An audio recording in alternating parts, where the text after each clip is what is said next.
Jorge Linares has proved himself a master in destroying the hopes and dreams of British fighters.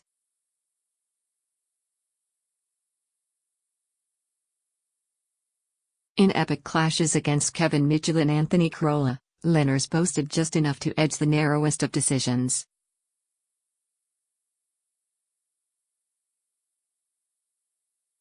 In Los Angeles on Saturday night, Campbell became the latest addition to the Venezuelan's list of British victims after a repeat scenario.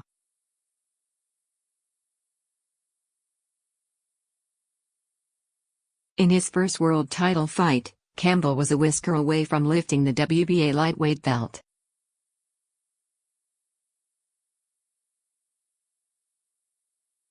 After recovering from a second-round knockdown in a nasty cut below the left eye, the Hull fighter displayed determination in spades to dominate the second half of the fight.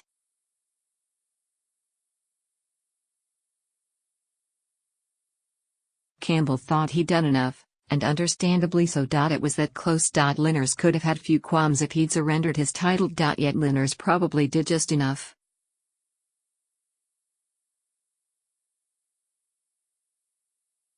His rally in the 11th and the 12th was pivotal for him to earn a split decision 113-115, 114-113, 115-112 and set up a title unification bout against WBC champion Mikey Garcia.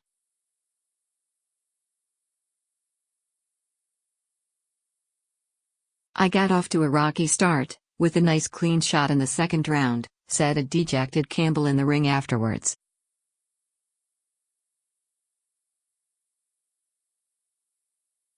"I wasn't dazed, it was just a nice shot that put me on my back. But from there I outclassed him. I thought I won the fight."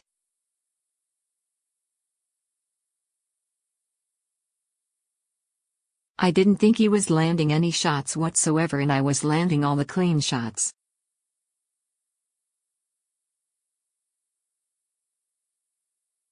In a cagey opening round, Linares provided a few glimpses of his renowned fast hands, yet it wasn't until the second that the bout exploded into life.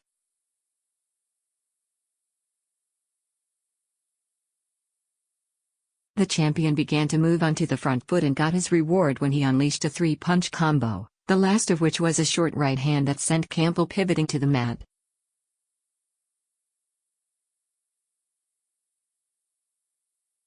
The 2012 Olympic gold medalist was not particularly fazed by the shot and showed no signs of being dazed, yet the result of the punch was evident just below the British fighter's left eye, where a nasty gash appeared and the blood began to pour.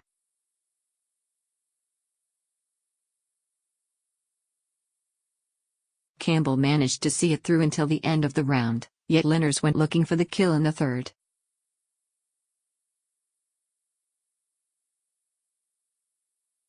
He appeared to be toying with Campbell at times, with a couple of left hooks to the head in response merely serving to irritate the South American, who looked a class above with his hand speed and combinations.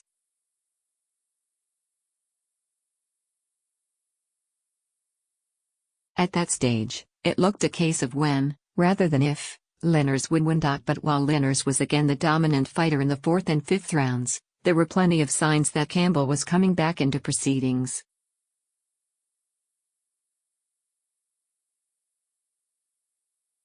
The body shots started to find their mark, the jabs began to find a way through Linares' defense and Campbell's footwork began to click into gear.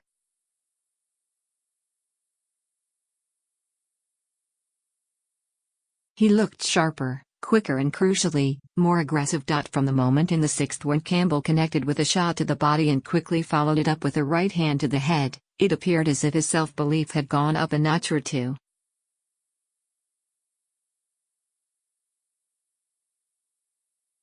Cool Hand sensed that he belonged at this level. Campbell danced under a Linares advance in the seventh and began to comfortably cope with the offense.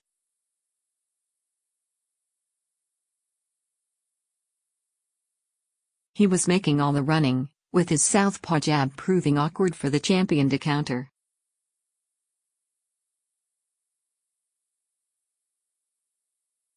Linares partially connected with a right hand in the eighth, yet Campbell responded with a body shot and then a straight left, before a big right hook in the final seconds before the bell.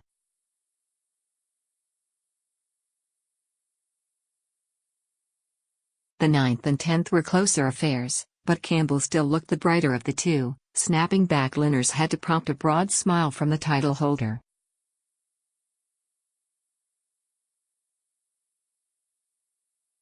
The challenger even punched the air towards more than 100 of his traveling supporters at the end of the 10th.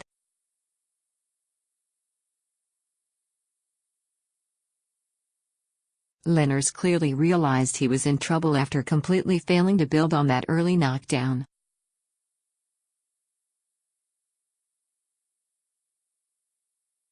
He duly raised his tempo and energy levels in the finale. He hardly dominated the 11th and 12th, but he was in the ascendancy, landing more clean shots, even if they weren't particularly powerful.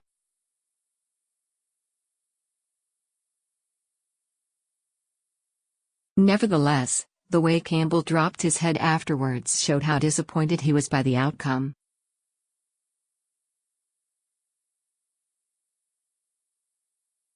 Linares said, "A lot of people saw the fight a lot closer than it was because in the last couple of rounds, he was a lot more aggressive and came forward a lot more.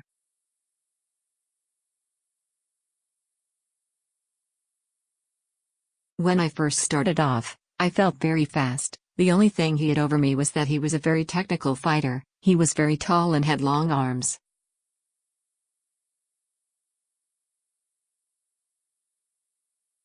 I had to adjust to his style throughout the fight.